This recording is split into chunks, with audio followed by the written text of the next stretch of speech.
Hello my dear lovely students, welcome back to my channel. In this video we are going to solve the questions 2, 3, 4 and 5. Figure it out, page number 45, class 6, chapter 2, lines and angles.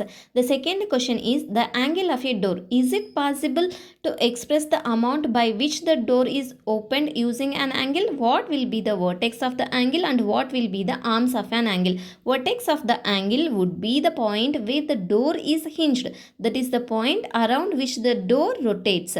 Next, arms of the angle would be, one arm would be the door frame and the other arm would be the door itself, which moves as it opens.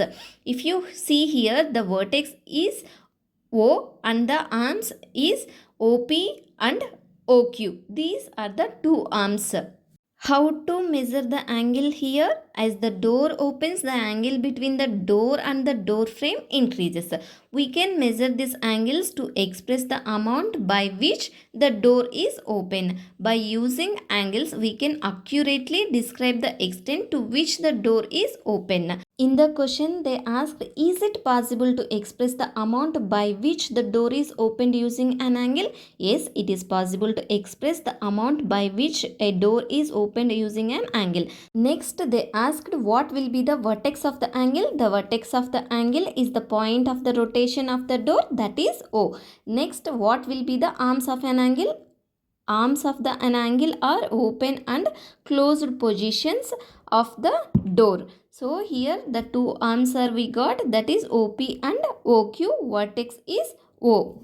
This is our base and the gate is opening from here. The vertex is O and the arms are OP and OQ. Moving to the third question. The third question is, Vidya is enjoying her time on the swing. She notices that the greater the angle with which she starts the swinging, the greater is the speed she achieves on her swing. But where is the angle? Are you able to see any angle? Let's assume that this is a base. Now she is in this position. When she starts swinging, if she goes back to this point, let's say this is the greater angle, the greater speed she will achieve. So this is one angle. For her next swing, she decreased the speed. So this angle should be the lesser angle compared to the last swing. These dotted lines are the imaginary lines. In the question, they asked where is the angle formed. The angle is formed between the imaginary vertical line and the rope at the start of the swing. And another question they asked, are you able to see any angle?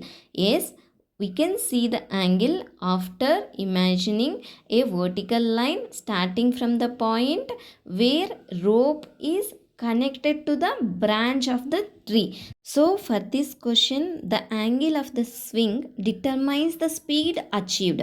A greater angle results in greater speed and lesser angle results in lesser speed. It depends on the speed how we swing. Moving to the fourth question. The fourth question is, here is a toy with slanting slabs attached to its sides. The greater the angles or slopes of the slabs, the faster the balls roll. Can angles be used to describe the slopes of the slabs? What are the arms of each angle? Which arm is visible and which is not? There are objects with slanting slabs attached to their sides and these base are the imaginary horizontal lines. For example, if we place the ball here and let it go, it will roll at a certain speed. If we increase the slope, the ball will roll faster. The angle can be used to describe the slope of a slab. In the question, they asked, can angles be used to describe the slopes of the slabs?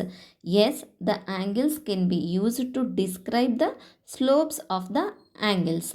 And what are the arms of each angle? Arms of each an angle are slanting slabs and imaginary horizontal line. Next one, which arms is visible and which is not?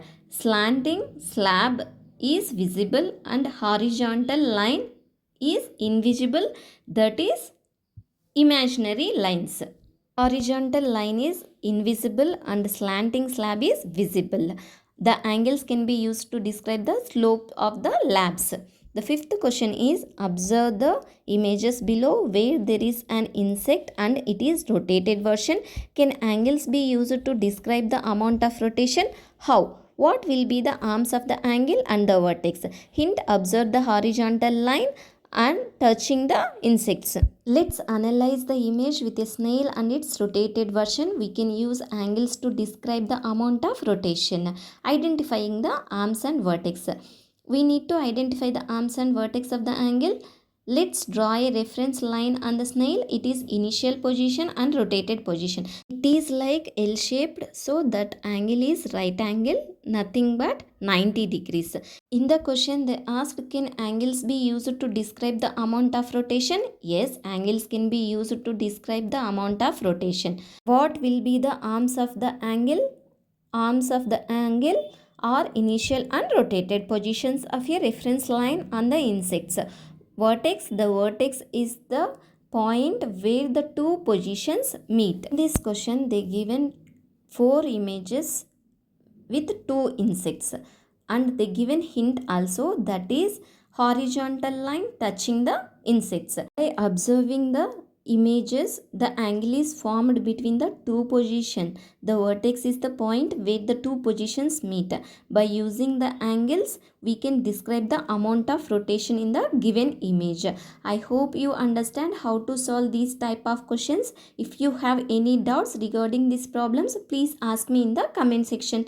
Thank you for watching. If you like this video, please don't forget to like, share and subscribe for more videos. See you in the next video.